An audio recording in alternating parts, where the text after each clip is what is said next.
शुरू अल्लाह के नाम से जो बड़ा मेहरबान और निहायत रहम करने वाला है। औरतों की कितनी किस्में होती हैं और एक औरत का जनानापन कब खत्म हो जाता है, लताइफ से सजी एक दिलचस्प वीडियो। जी हाँ दोस्तों, इस वीडियो में आगे बढ़ने से पहले अगर आप लोगों ने अभी तक हमारे YouTube चैनल औरत हब को सब्सक्राइब नहीं किया तो इस चैनल को सब्सक्राइब कर लें और साथ ही लगे बेल आइकन को भी प्रेस कर दें ताकि तवातुर के साथ हमारी वीडियोस आप तक पहुंचती रहें। दोस्तों, औरतें दो किस्म की होती हैं। एक वो जिन पर शायर हजरात गजल कहते हैं और जिनके वजूद से तस्वीरें कायनात में रंग भरा जाता है। दूसरी किस्म बीवी कहलाती है। जिस तरह किसी बच्चे की मासूमियत उस वक्त खत्म हो जाती है जब वो बड़ा हो जाता है, इसी तरह औरत की सारी खूबियां उस वक्त हवा हो जाती है जब वो जन से रन, हमारा मतलब है बीवी बन जाती है। बीवी को बेगम भी कहते हैं। शनीद है कि सुनहरे दौर में ये बेगम कहलाती थी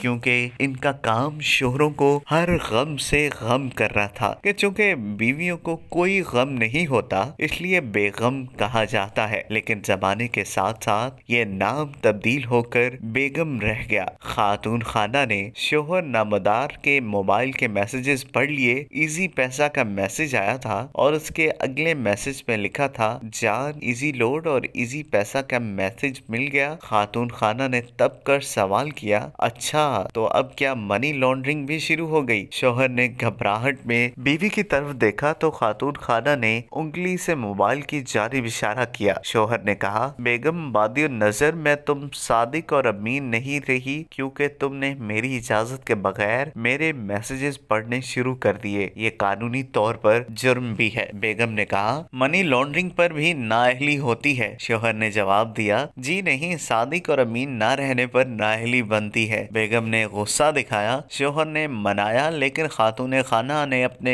फैसला सुना दिया। अम्मी के घर चली। शोहर ने कहा, ठीक है, रोटी तो पड़ोसन भी दे जाएगी। बेगम का इरादा डगमगाया। मुस्कुरा कर बोली, पता नहीं तुम कब सुधरोगे। शोहर हाथ पैर छिलवा कर और एक आंख सुझा कर घर आया। बीवी ने घबरा कर पूछा, क्या हुआ? शोहर ने बड़ी बेचारगी से कहा, एक औरत बाइक चला रही थी, मैं सड़क किनारे घर आ रहा था, अचानक उसने मुझे टक्कर मार दी और फरार हो गई। बीवी ने गुस्से में पूछा, बाइक का नंबर नोट किया या कोई और बात जो उसके घर तक जा पहुंच सके? शोहर कहने लगा, दर्द की वजह से नंबर नोट न कर सका, पर वो बहुत गोरी और गोल्डन कलर के सिल्की बालों वाली थी। उसने पर्ल कलर का सूट पहना हुआ था, कलाइयों में नारंगी कलर की चूड़ियां और मिडिल फिंगर में फूल वाली आर्टिफिशियल अंगूठी भी थी। गहरे लाल रंग की लिपस्टिक उसके चेहरे पर बहुत सोहनी लग रही थी। कानों में हीरे की बालियां थी, हाथों में मेहंदी लगी थी और हाँ, दाएं गाल पर होंठों के पास तिल भी था।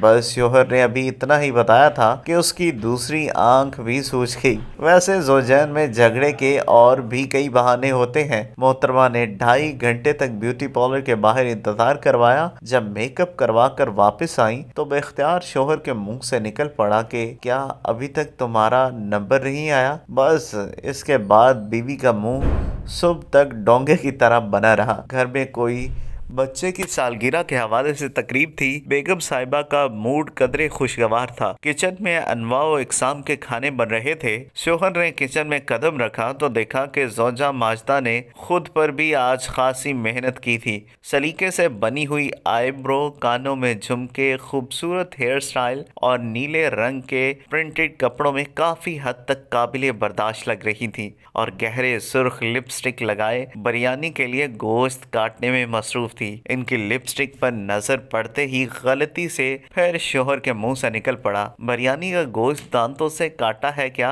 या किसी का खून पिया है? इस बार सजा के तौर पर खाने समय चाय पर भी पाबंदी लग गई। खाना तो बन गया मगर शोहर को ना पूछा गया। मजबूरन बाहर से बर्गर लाकर नीचे ही कारपेट पर बैठकर खा रहे थे कि मोहतरमा भी अपने खाने की ट्रे लेकर शोहर से कुछ फासले पर नीचे ही बैठ गई। शोहर की नजर जोजा खुशियां हकीकी के पैरों पर पड़ी तो एक बार फिर बेख्तियार पूछ बैठे कि ब्यूटी पार्लर वाले पैरों पर मेकअप नहीं करते क्या। करीब पड़े रायते का प्याला कब सर पर पड़ा, शोहर को उसके बाद कुछ याद नहीं रहा। और अब चलते चलते आखिरी बात है, बेकीमत इंसान खाने और पीने के लिए जीते हैं, कीमती और नायाब इंसान जीने के लिए खाते और पीते हैं। खुश रहें और खुशियां बांटते रहें। अगर आपको ये वीडियो पसंद आई हो तो इस वीडियो को लाइक करें, कमेंट करें और हाँ, अपने दोस्तों में शेयर करना मत भूलिएगा।